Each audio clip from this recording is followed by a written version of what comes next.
नमस्कार, मैं कृष्णा काम्बोज मिलन एक्सप्रेस में आपका स्वागत करती हूँ। करनाल पुलिस को एक बड़ी कामयाबी हासिल हुई, जिसके चलते पुलिस अधीक्षक सुरेंद्र सिंह भौरिया द्वारा प्रेस वार्ता का आयोजन किया गया, जिसमें उन्होंने कहा कि करनाल पुलिस ने एक खतरनाक अपराधी राजेंद्र उर्फ जिंदा को पकड़ने में कामयाबी हासिल की, जिस पर कई मुकदमे दर्ज थे और पुलिस को इसकी काफी दिनों से तलाश थी। देखे एक रिपोर्ट। 2 आरोपी गिरफ्तार किए गए हैं और मुख्य आरोपी CIA 1 पुलिस ने गिरफ्तार किया है। क्या कुछ पूरा मामला है? देखिए, जैसा आप जानते हैं कि 29 दिसंबर 2019 को काफ़ी एक दुखद घटना हुई थी। एक काफ़ी यंग लड़का जो निसिंग का रहने वाला था, विशु उसका नाम था, उसे किडनैप करके फिरौती लेके और उसकी हत्या कर दी गई थी, जो पंजाब से उसकी बॉडी रिकवर हुई थी। तो काफ़ी एक दुखद घटना थी और तभी से इसकी गंभीरता को देखते हुए CIA 1 की टीम को जो है इसकी इन्वेस्टिगेशन दी गई थी। बहुत मेहनत करके विद इन 3-4 डेज इस केस को वर्कआउट किया गया था और एक जो है व्यक्ति इसमें अमन उर्फ बाबा, उसे अरेस्ट किया गया था, जिससे सारी गुत्थी आगे इस केस की खुली थी। इसी केस में जो है एक मोस्ट वांटेड क्रिमिनल था, जिसका नाम जो है राजेंद्र उर्फ जिंदा। ये करनाल पुलिस के मोस्ट वांटेड था। इसके ऊपर रिवॉर्ड भी जो है घोषित कर रखा था। इस केस का मुख्य अक्यूज था और एक इसका साथी बिंदर, ये 2 इस केस में वांटेड थे। तो कल CIA 1 की टीम को जो है इंस्पेक्टर दीपेंद्र की जो टीम है उनको बड़ी अच्छी कामयाबी मिली और कल शाम को 5 बजे चिका जो डिस्ट्रिक्ट कैथल से इसे गिरफ्तार किया गया है और इससे एक 315 बोर का जो है देसी कट्टा और 2 जिंदा कारतूस इससे बरामद किए गए हैं। इसकी अरेस्ट डाल के आज इसको पेश करके और आइंदा रिमांड पे लेके पूछताछ की जाएगी। पहले भी काफी मामले दर्ज थे इस पे।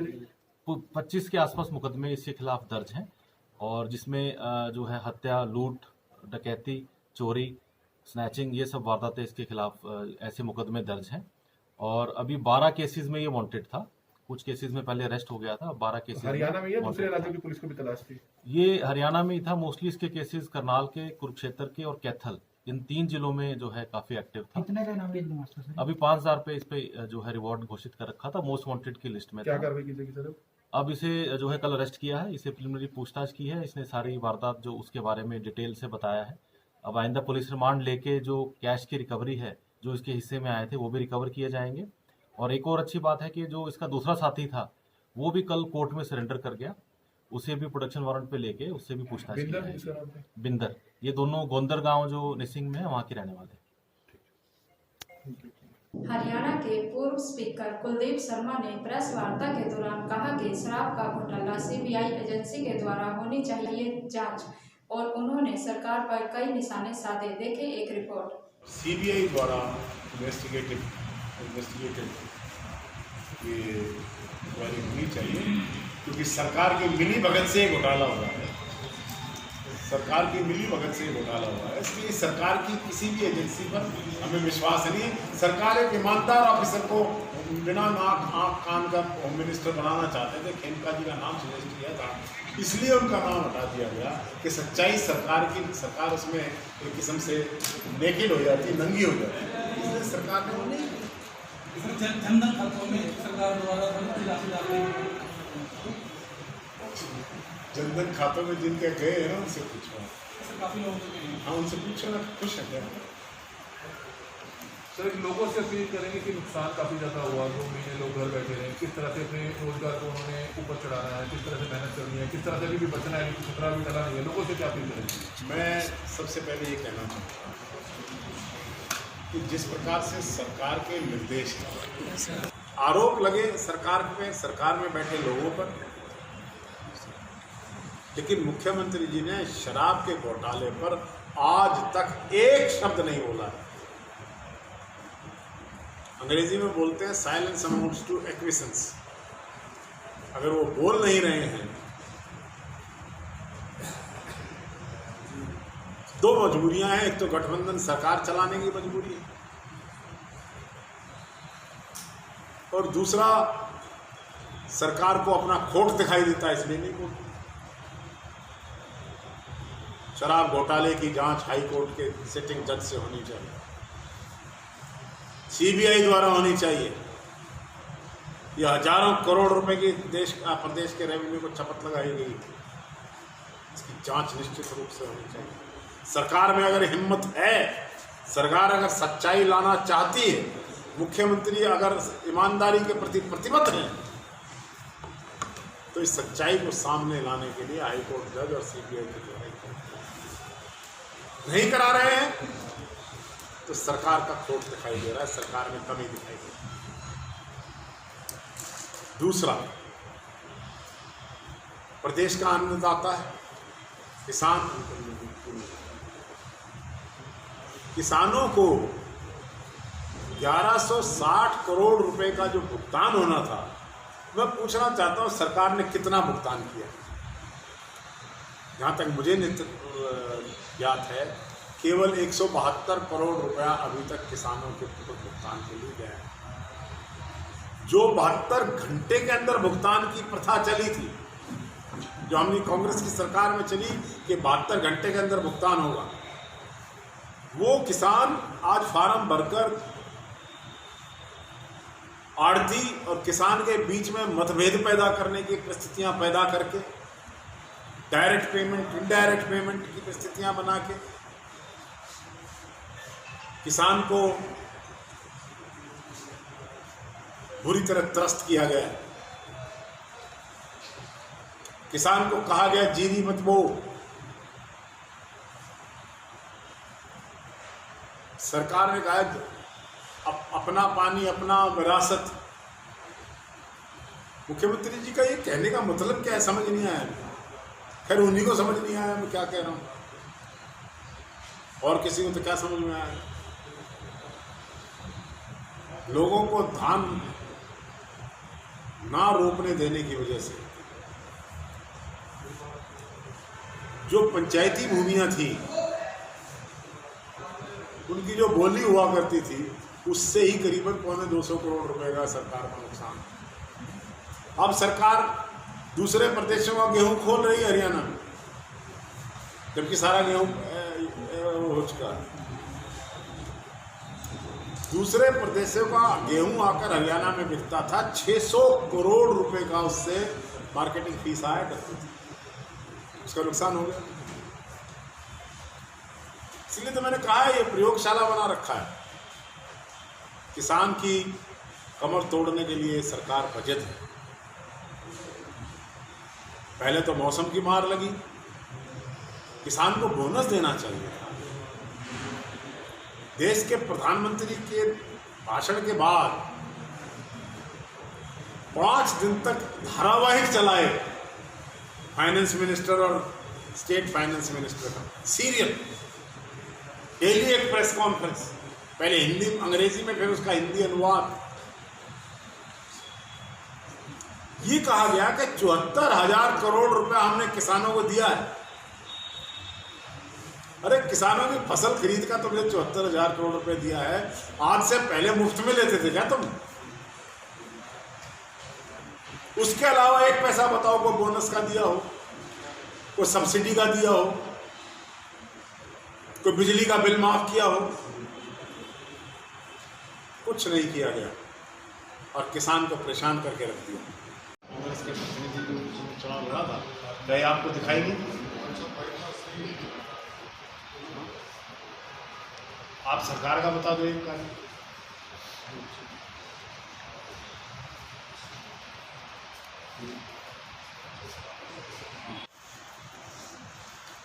छोटे व्यापारी को बहुत बड़ी कठिनाई का सामना करना पड़ा।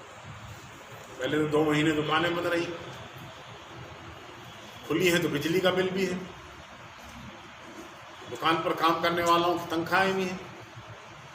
कहाँ से देगा एक छोटा दुकानदार? छोटे व्यापारी की भी कमर तोड़ के रखती है सरकार।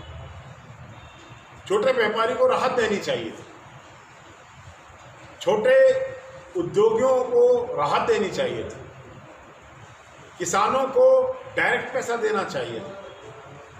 लेकिन सरकार क्या कर रही है? साहूकारी कर रही है और डायरेक्ट पैसा देने की बजाय अमेरिका में जिन लोगों को पैसा ट्रांसफर होना था डायरेक्ट उनके अकाउंट में ट्रांसफर किया। सरकार कह रही है पैसा एक नहीं देंगे, लोन ले लो, चाहे वो MSME, लघु मिनी उद्योग, या उनमें काम करने वाले आदमी, चाहे किसान, चाहे मजदूर, चाहे दुकानदार, चाहे उद्यमी, चाहे छोटा दुकानदार, हर आदमी को सरकार कह रही है लोन ले लो, आप हमारे कर्जदार बन जाओ। होना क्या चाहिए? सरकार को 3 महीने तक प्रत्येक उद्यमी का, प्रत्येक छोटे दुकानदार का, व्यापारी का और देश के अंदर गरीब लोगों का, बीपीएल और SC/ST वर्ग के लोगों का 3-3 महीने का बिजली का बिल माफ करना चाहिए। ये कोई बहुत बड़ा पैसा नहीं था, लेकिन इससे राहत बड़ी मिलती है। अब छोटे उद्यमियों को, व्यापारियों को दोबारा अपने पैरों पर खड़ा होने में बड़ी भारी कठिनाई का सामना करना पड़ रहा है। सरकार कुछ नहीं करती। मुझे आप प्रेस के लोग बता दें, राशन बटा है, हर महीने बटता है।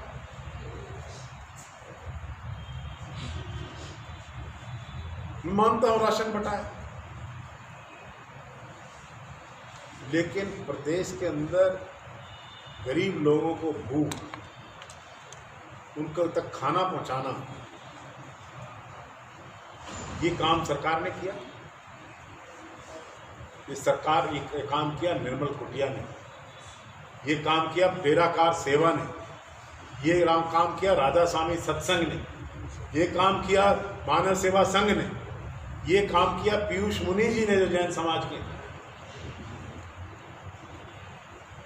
ये कैलाश यात्री संघ ने किया, सड़क पर चलते को खाना पानी देना। सरकार ने क्या किया? राशन तो बंटना ही था। राशन बांटकर ये सरकार अपनी पीठ थपथपा रही है।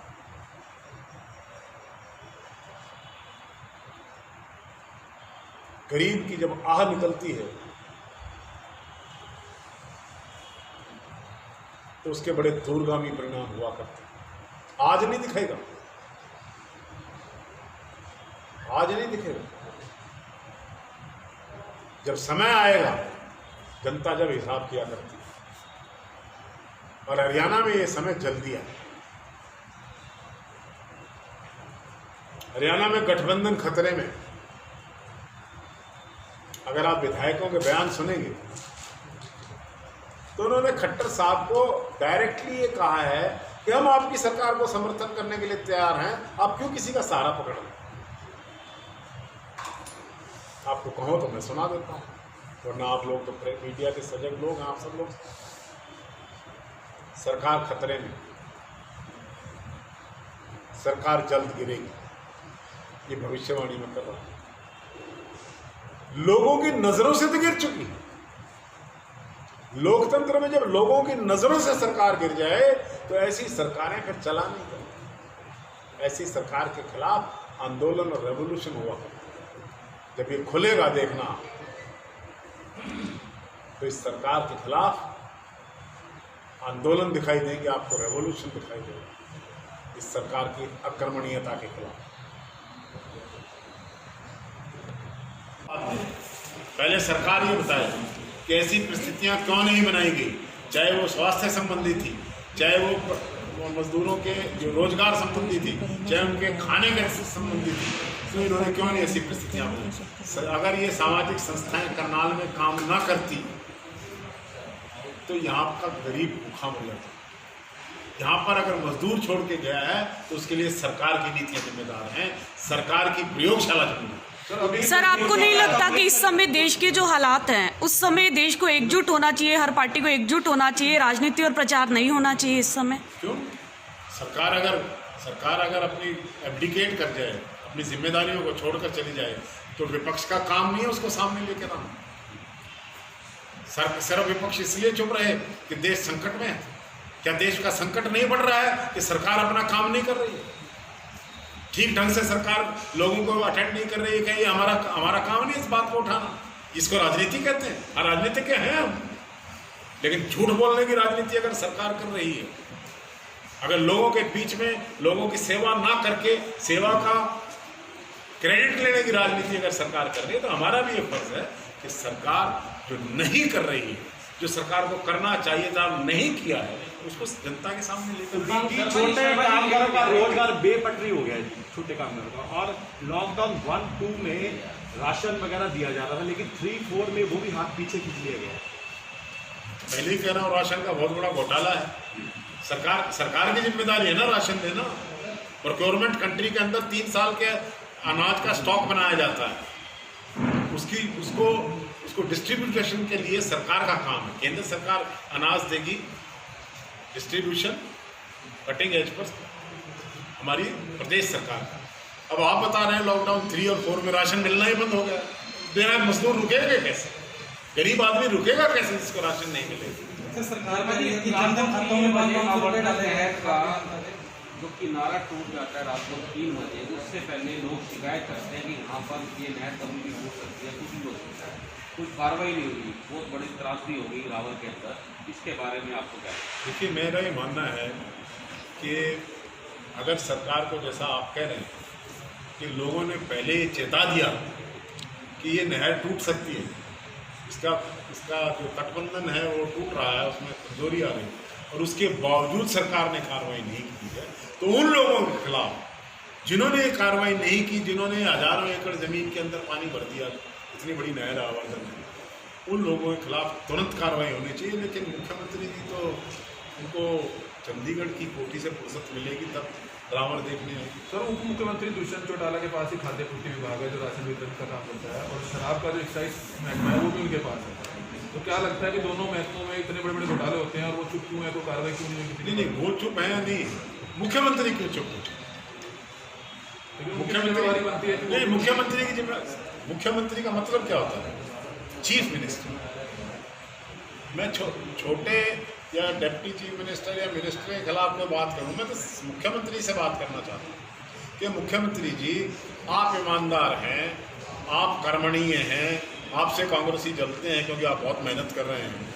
तो ये क्या हो रहा है? ये घोटाले हो रहे हैं, चाहे वो शराब का घोटाला है, चाहे किसान की पेमेंट की बात है, चाहे राशन की धांधलियाँ हैं, चाहे और बड़े बड़े घोटाले। तो सरकार के, क्योंकि टेलीविजन पर तो मुख्यमंत्री आकर बोलते हैं, अपनी वीरता का पुरस्कार स्वयं जो प्राप्त करते हैं कोरोना वॉरियर के रूप में, तो कुछ जवाब कौन देगा? जवाब तो मुख्यमंत्री दे। He is the first amongst equal. मैं भारत के संविधान को जानता हूँ। मुख्यमंत्री की स्वयं की जिम्मेवारी दुष्यंत की छोड़िए और किसी मंत्री की छोड़िए। बेचारा मंत्री बताया तो है कि बिना नाक कान आँख का मंत्री है, होम मिनिस्टर अनिल विज। और मैं नहीं कहा, उन्होंने खुद कहा कि CID के बिना होम मिनिस्टर बिना आँख नाक और कान का मंत्री। कुलदीप जी, कोरोना को राजनीति से देखा गया, मोदी किट भी बटी, कांग्रेस किट भी बटी, इस बारे में आपका क्या कहना है? मैंने तो कोई मोदी किट वोट नहीं देखी। आपने मोदी, हमारे पास शॉर्ट है Modi kit, Modi photo ration बटाया। वीरेंद्र राठौर ने कांग्रेस के बैनर स्टिकर लगाकर राशन बांटा है झुग्गियों वालों को। तो कभी अगर झुग्गियों वालों के पास राशन पहुंच रहा है, नहीं, हम सुन, जवाब सुन लीजिए, आपने पूछ लिया। अगर झुग्गियों के वालों के पास खाने की चीज़, पानी, स्वास्थ्य कर्मी पहुंच रहे हैं और उस पर किसी का स्टिकर लग रहा है, तो मुझे को होता है। तो इसमें मोदी जी की किट बटी है, वो भी ठीक है। मुझे मोदी की किट का पता ही नहीं है, कोई कहाँ मिट्टी है, किसने बांटी है, इस देश में कहीं दिखाई नहीं। आप दिखा दीजिए कहाँ है, कौन सी है मोदी की? आपके पास भेज देंगे, भेज देना। आप इसको लेकर कुछ करेंगे? अभी भी हालांकि जो मजदूर जो आए हैं, तकरीबन पंजाब का मजदूर बहुत ज़्यादा था, लुधियाना, जलंधर, वहाँ का मजदूर बहुत ज़्यादा था। पंजाब सरकार भी उनको नहीं संभाल पाई।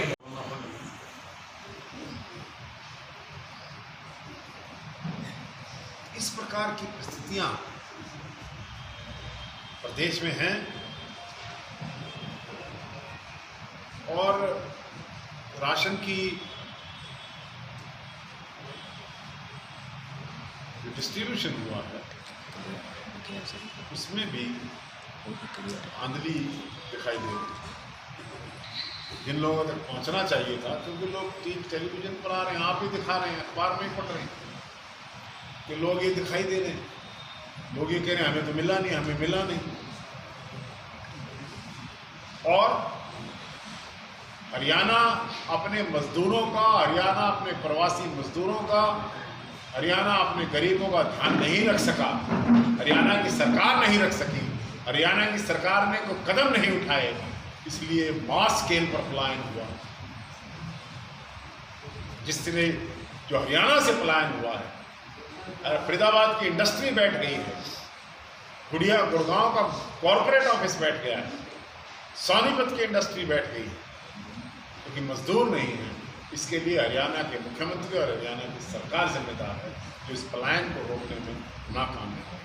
अगर मजदूरों को मदद करते, अगर उनको राशन देते, उनको खाने की जगह, शायद जितना बड़ा पलायन हुआ जिसकी वजह से उद्योग और व्यापार नष्ट हो रहा है, मुख्यमंत्री जी इस बात का जवाब नहीं देंगे। ये कहेंगे कांग्रेसी हमारे से जलते हैं, तभी ऐसा क्या कर दिया आपने जिसकी वजह से हम जल रहे हैं। हम जल रहे हैं कि अभी आप 50 करोड़ के जहाज में बैठकर घूमते, कभी ज़मीन पर भी उतरा करो, सड़कें टूटी हुई देखा करो। आपने 38 करोड़ के हेलीकॉप्टर में घूम रहे हैं। आप करनाल आए क्यों नहीं? तकरीबन हर विधायक अपने हल्के में गया है और ना ही सांसद है। चलो सांसद तो ये रहते ही हल्के में, पानीपत के रहने वाले, तो कह देंगे मैं तो वही करनाल। लेकिन किसी की मिजाज पुरशी के लिए आए, किसी की हालात जानने के लिए आए, क्या एक विधायक का फर्ज नहीं है? मुख्यमंत्री होंगे पर पहले विधायक हैं,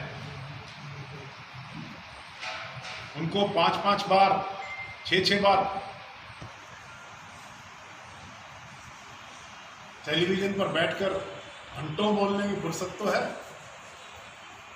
लेकिन करनाल में आकर अपने लोगों की हालचाल जानने के मिजाज पुरसत। हम इसकी भर्त्सना करते हैं।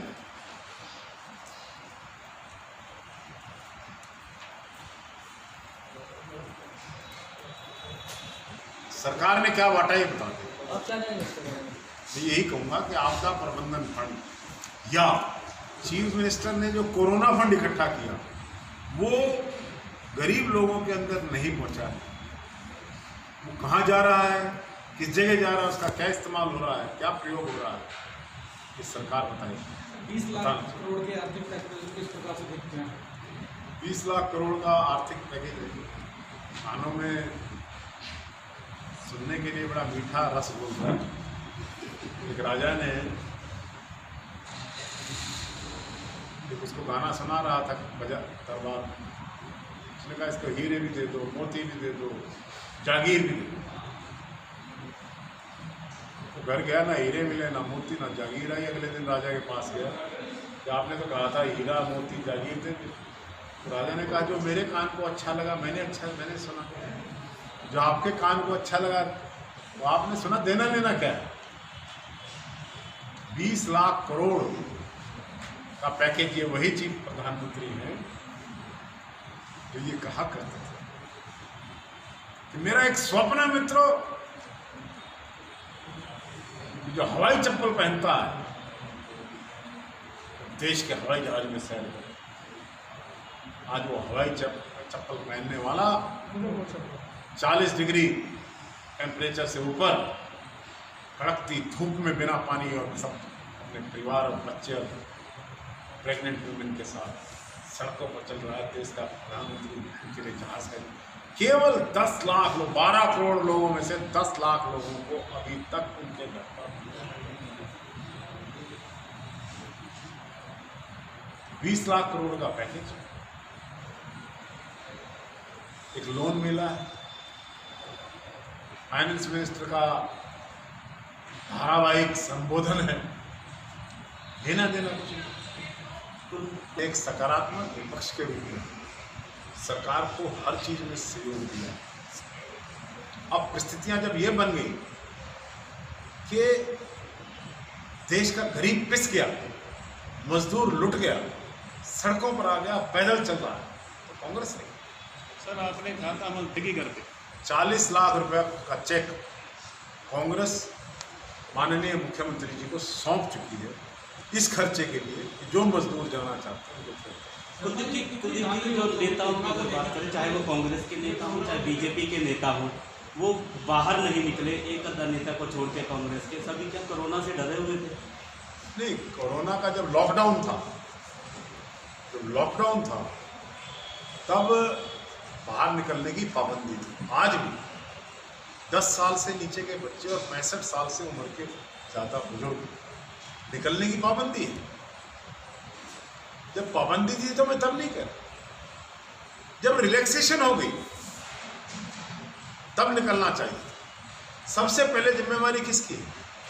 जो रूलिंग पार्टी, हमारे सरदार त्रिलोचन सिंह जो जिन्होंने यहां से चुनाव लड़ा, लोगों के बीच में गए,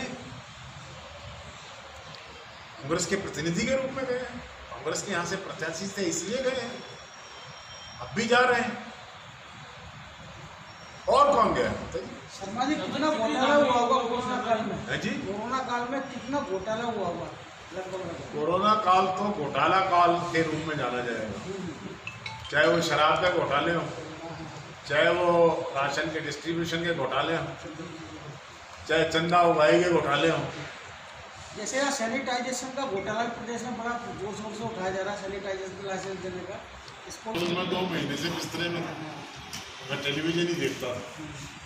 मैं भी 2 महीने बाद अपने घर से, अपने बिस्तरे से निकला।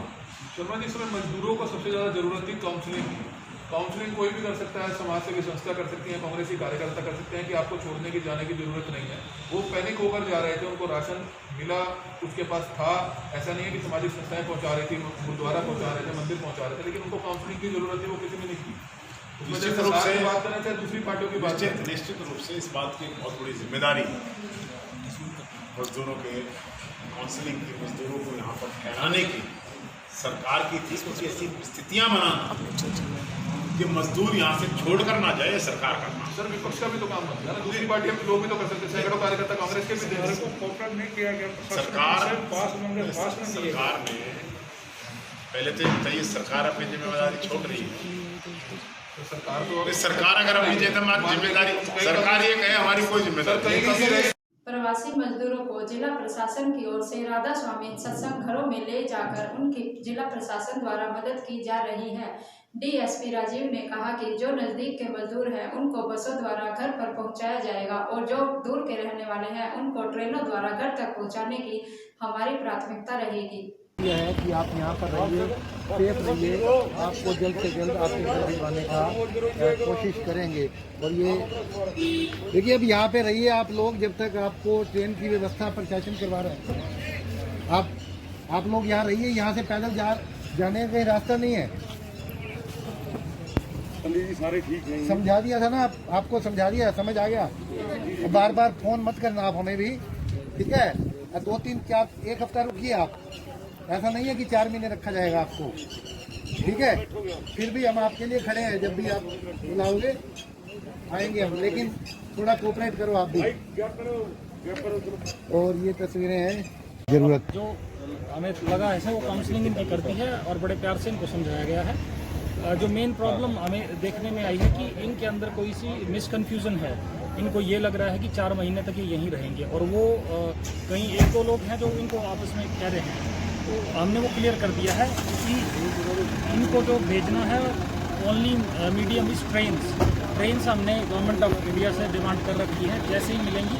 और ये इतनी बड़ी संख्या नहीं है हमारे पास कि हम इनको 2-3-4 ट्रेन के ज़्यादा में नहीं भेज सकते। हमें करनाल स्टेशन और ट्रेन की डिमांड कर रखी है, माननीय डीसी साहब लगातार संपर्क में भी है। जैसे ही मिलेंगे तो हमारी प्रायोरिटी, इस टाइम आप देख रहे होंगे ये अकेला सेंटर नहीं, 11 सेंटर हैं, हमारी प्रायोरिटी यही है और इन लोगों को पूरा ख्याल रखा जा रहा है। आगे भी इन्होंने इनसे रिक्वेस्ट करी है, सारे मान गए हैं और ये संतुष्ट भी हैं। आप इनसे पूछ भी सकते हैं। सर, कितने लोग हैं टोटल करनाल में जो इस तरह से सत्संग भवनों में रखे हुए हैं? 11 सेक्टर्स है, काउंट तो मैं मेरे ख्याल से तो हम मैं एग्जैक्ट नहीं बता पाऊंगा आपको, उसके ऊपर 11 सेंटर्स हैं और लगभग जितनी संख्या इतनी है, इससे थोड़ी सी ज़्यादा भी हो सकती है, 15 है हमारी। और मैक्सिमम हमारे पास यूपी, बिहार और एमपी के हैं। यूपी वाले हैं जो नियर बाय स्टेशंस के, उनको तो हम बसेस में भेज रहे हैं जहाँ एक्सेसिबिलिटी है। जो बिहार और एमपी के हैं, जो संभव नहीं है बस के द्वारा, उनको ट्रेन के द्वारा भेजेंगे।